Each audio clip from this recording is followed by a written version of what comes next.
Hi, Soraya. Good afternoon from Singapore. Good morning from the UK. It's lovely to see you, and thank you for having me on this show. It's brilliant. Lovely to talk to you.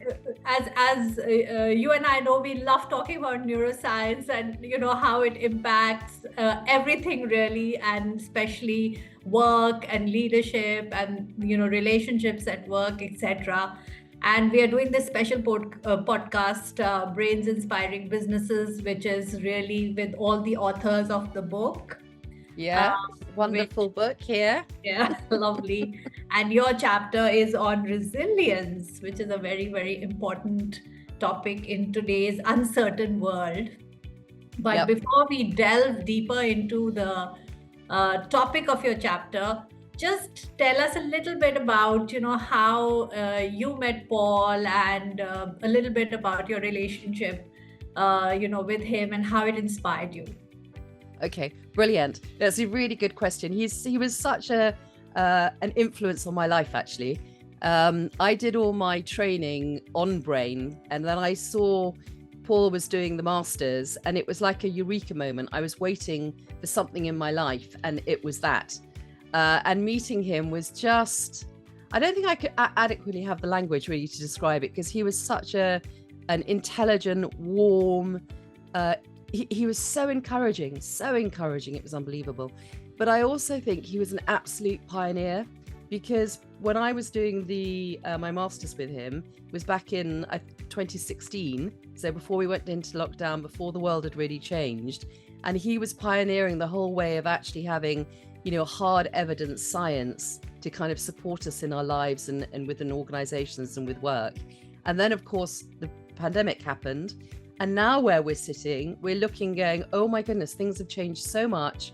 And what he talked about and what he shared with us is so important for the future, understanding how we are as humans and how our brains actually work. I mean, he was a genius, wonderful man. I miss him.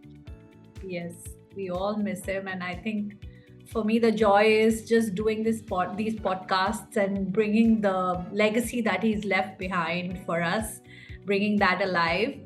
Now we'll just, focus a bit on your chapter in the book, which is on resilience and stress. And you draw a connection very beautifully and in a very detailed way in your narrative.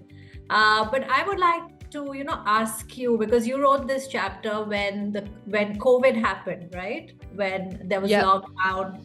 And of course, the stress levels were very high at that time.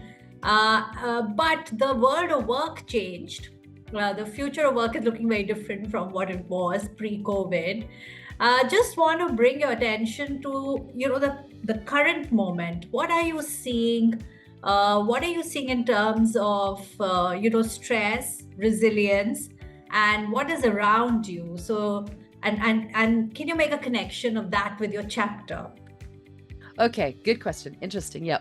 I think the biggest thing I've found is that what happened in lockdown was people had time to stop and think and read and to learn and, listen to podcasts like this. And, knowledge was out there for people to kind of gain. So what I'm seeing now with stress and resilience is burnout is still there. Mental health is really important. And, we have suicides. But I think people are realizing that they have to be a bit more preventative, and that actually they have to take responsibility as well. I think work, you're going to see a lot of the big dinosaurs, the hierarchies of business is going to change. And we're multi-generational now. We have neurodiversity. We understand why we need to use all the brains in our business and all around us.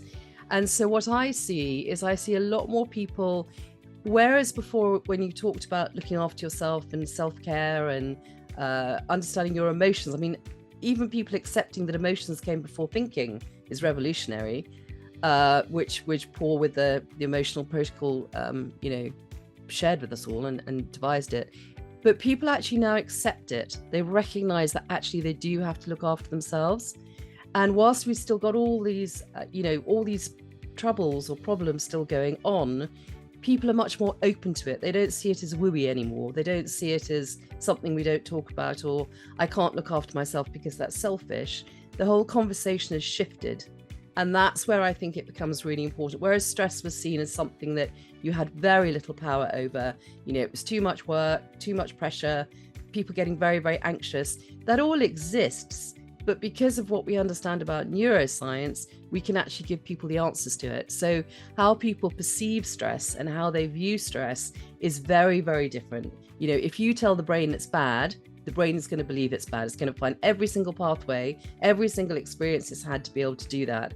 And it goes down the sympathetic nervous system, as we know. The moment that you get people to actually flip it and change their narrative and actually find what they've learned from it, what they've gained from it, what it's given to them, it has a huge impact on people's health and the way they view life. So I think all those things that come from resilience, it was funny, I was thinking about this conversation, and it really is about adaptive resilience. The model I put in the book is actually we're always going to have highs and lows. You're never not going to have stress in your life. That's life. How you view it is what's important. You have a choice. And I think that's what people really are starting to get to grips with, that they have a choice about how they want to live their life and how they want to perceive things. And I think it's a really, really important message. Yes, certainly. So the suggestion in your chapter is that resilience is a learnable skill. Yes, very much so. Very much so. I mean, the brain's neuroplasticity, and we've all been shaped by our experiences, our DNA, just life around us, our environment, the people that we're with. But because of how the brain works with neurogenesis and all the neurochemicals that we can release when we want to, we understand so much more about it, dopamine and serotonin and oxytocin and adrenaline, all of that we didn't really understand about. Not from I think obviously scientists understood it, but we're talking about applied neuroscience, which is so new. If you read Sue's chapter in the book that talks about the history of it, it's fascinating, really, where we are. Absolutely amazing. And so I think that just understanding all that, you actually it's giving people back their own power over themselves about how they want to address stress, how they want to, and people just even learning that there's a difference between eustress, which is good stress, the way that you perceive it, or distress, which is when you've got the saber-toothed tiger perhaps coming towards you. Just even understanding how stress works it is something that not a lot of people are aware of, so it makes a huge difference. One of the things that I really, really like about your chapter is the suggestion that change your mindset towards stress. The way you perceive stress has a huge impact on the way it will impact you and your health and your neuropsychology and neurobiology. So would you just give a few comments on that? Yes, I mean, when people our life is all about learning, isn't it? There are too many people who walk around blaming. If you want to blame, then you're pushing yourself.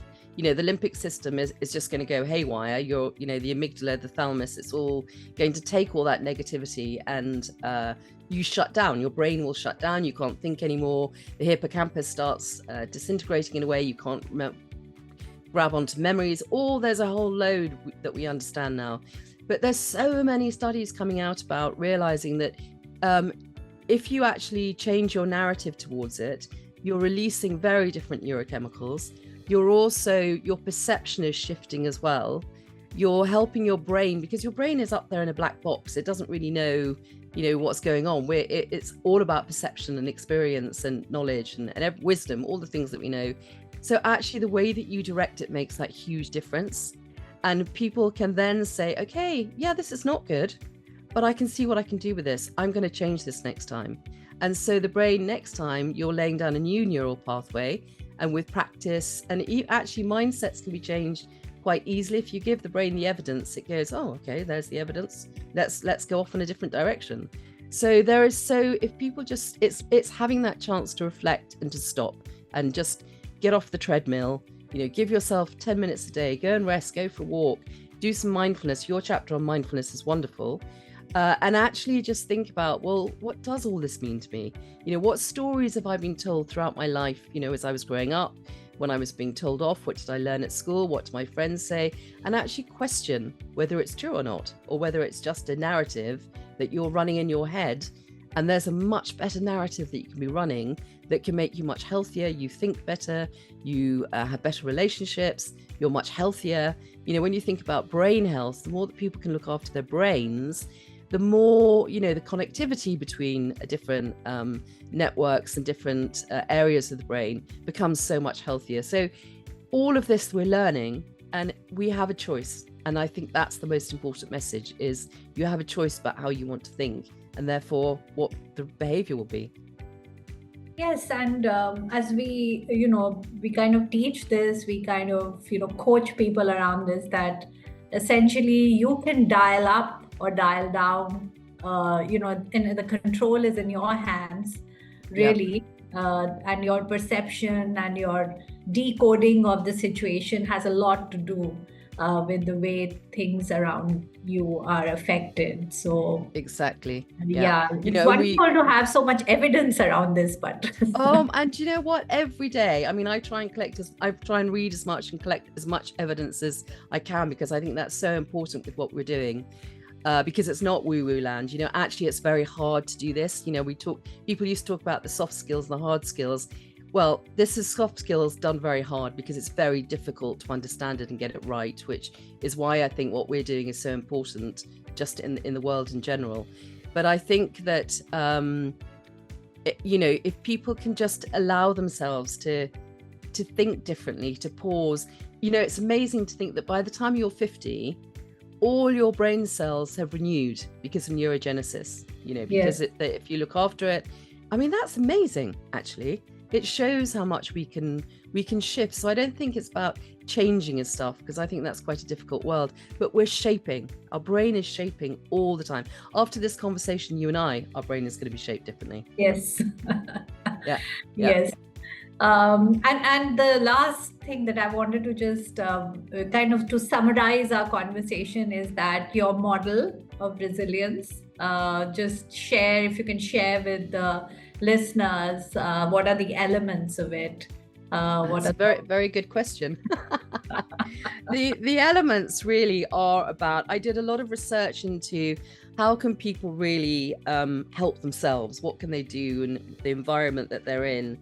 And basically, there were 4 areas that came out in the research that I did. So the first is well-being, self-care. And I think about it now like mental well-being, because well-being is such a huge area. It's not just about yoga and diet, and, you know, it's about our minds, Yes. basically. So really, if you can give yourself some self-care and be gentler, kinder to yourself, makes a huge difference.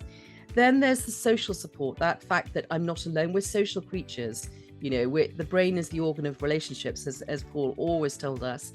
And so we need the people around us, and we can, you know, we don't have to be lonely. We can go and talk to people. We can, as Leanne was talking about in her chapter, actually having empathy and compassion for somebody else helps you. So I think that's a really important point.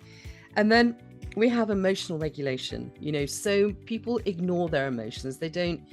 It hasn't really been accepted within our literature and within our theories, but science now says we're emotional creatures. That's where our behavior comes from. But actually, you need to learn how to regulate them. You know, people can fly off the handle quite merrily without actually thinking about what's going on. So just giving yourself that chance to pause and to think about your emotions. And we know from the science that actually, if you're feeling fear, which is a very common one, you're not feeling particularly courageous or in control. But if you can switch that fear to, you know, as Emma was talking about, to joy or happiness or trust, that has a very, very different outcome. And just teaching people and sharing all these things, I think, is really important. And the last one was reappraising, you know, reappraising the situation that we're in. How can I change my behavior? How can I change what I'm doing? How can I learn from it? How can I make it better? How can I improve? How can I make it better for all the people around me?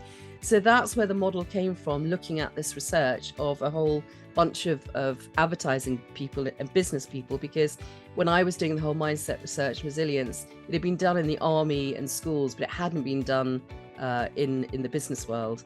And then, of course, Carol Dweck came out with growth mindsets and fixed mindsets, and that all adds to it. So that's where the model came from. If people just think about those 4 areas in their life and pause and take the time to do it, it would make a huge, huge difference. Wow, lovely. And of course, all four can be done together. Yep. So this has been a great conversation, Soraya. I hope lots of people listen to us and take inspiration and read the book, because there's so many Definitely. other gems out in there. And yeah, and more power to you. Yeah. And I mean, we're wonderful. We're very lucky that we met Paul and we have the legacy that we do. And I think it's a great group of people. And at the moment, you're looking after us all beautifully. You're shepherding us really, really well. You're the conductor of our orchestra. Thank you very much.